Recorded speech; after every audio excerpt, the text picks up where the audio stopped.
Hello, good morning, happy Tuesday. I hope you're all having an amazing day and I hope you've had a beautiful weekend, and I hope that you're pleased to see my face this morning. Hi. Perfect. What am I doing today? I wanted to have a very quick chat about confidence, because we talk about confidence quite a lot on our page, on my page, and I wanted to talk about how we can build confidence. And we've done these chats before where we can make a plan. If you remember, we were doing that last week. We made a plan, and we made a plan to stick to the plan no matter what, because we're starting to become aware of failure. And actually, when we don't do something, it might not be because we're failures. It might be that some excuse happened, maybe not a genuine excuse, but it doesn't mean that you're a failure. And whilst we were having these chats last week, I was thinking about ways that you can kind of beat that.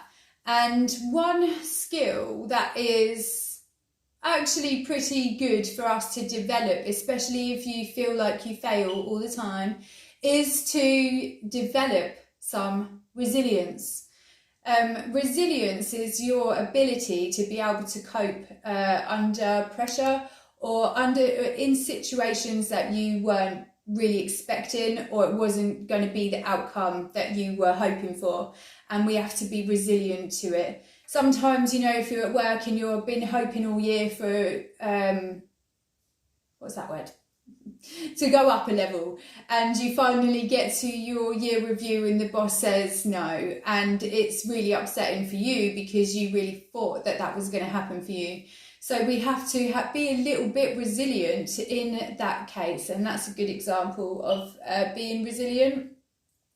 And the reason why resilience and confidence go so well together is because resilience develops your I am not failing mindset.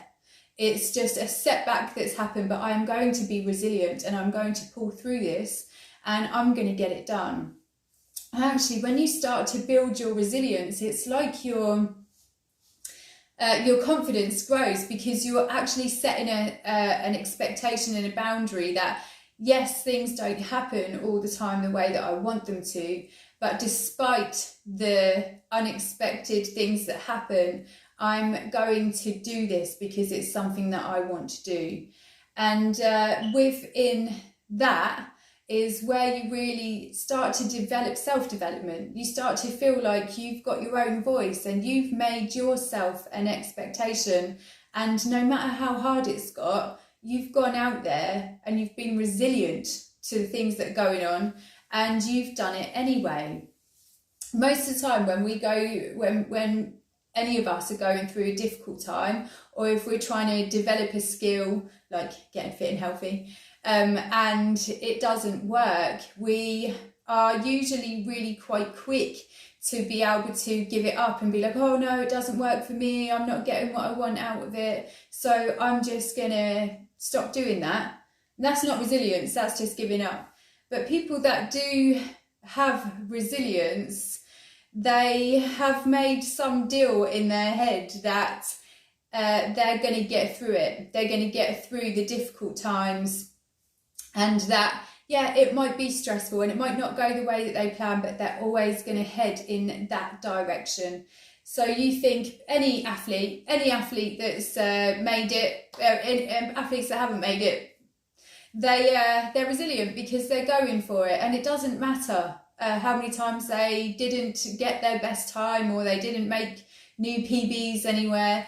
To them, it doesn't matter. For them, it's they're resilient. This is their skill. This is what they're doing. And it's so empowering inside, because once you decide that you're going to be resilient and you're going to get that thing that you want, and you do it despite what's happening.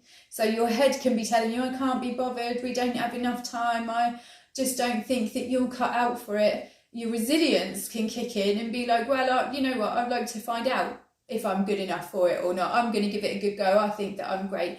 And actually, as you do that more and more, you start to prove to yourself that your resilience is worth it, because your resilience proved to you that you can do the thing that you're struggling with.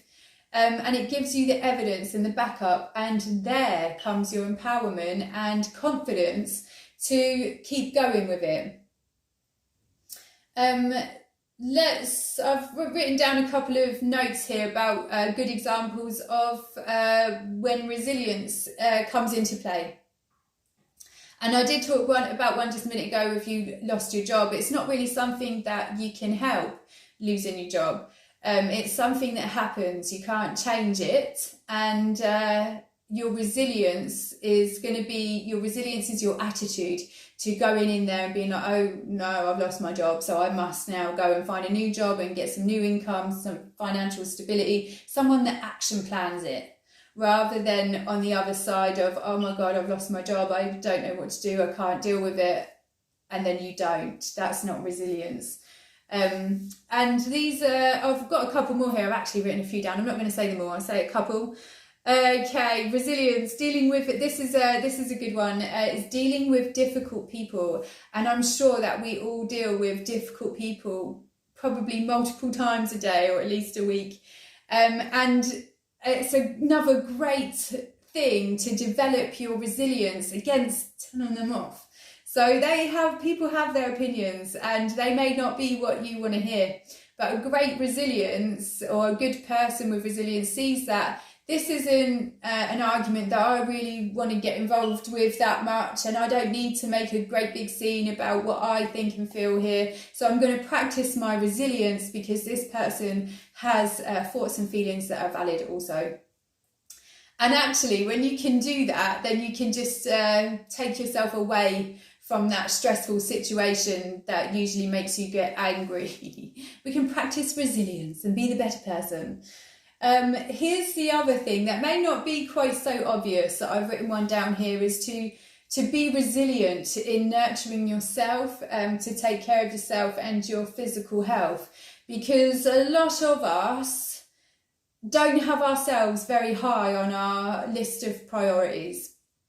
And actually, we've got so much to do in the day that generally by the time you find a little pocket of time to yourself, you've either tried to within that little pocket, something else might come up that ruins your pocket, so you've got no chance of getting any time to yourself. But generally things happen when you should be looking after yourself, but we make decisions not to, and there's loads of reasons why that is. It could be that you feel like other people are more important than you. Actually, when you're doing things like this, if you think that other people are more important than you, probably, especially in a family situation, you're probably feeding yourself last, you're probably not buying yourself stuff, you're probably not doing anything for your head or anything that makes you smile. And that's because we're people pleasers. And that's okay. It's okay to be a pleaser, but you also need to please yourself. And I think a lot of us don't think about ourselves. We're always the last person. But the point is that you're the only person that's going to be in your life every day, for every second of it. And if you want to carry on people pleasing everybody else, you're going to have some good health to be able to do that without you falling to pieces in the process. And a lot of people pleasers feel like they're being selfish if they want to book some time for themselves, or if they want to buy themselves a new dress, or if they want to go and treat themselves to a massage. People are made to feel guilty about that. And you shouldn't. It's actually an amazing form of self-love. And if you're in a space in your head where you don't get on with yourself very well at the moment, it's probably one of the nicest things that you could do. You're going to take yourself out on a date. You're going to buy yourself a nice dress.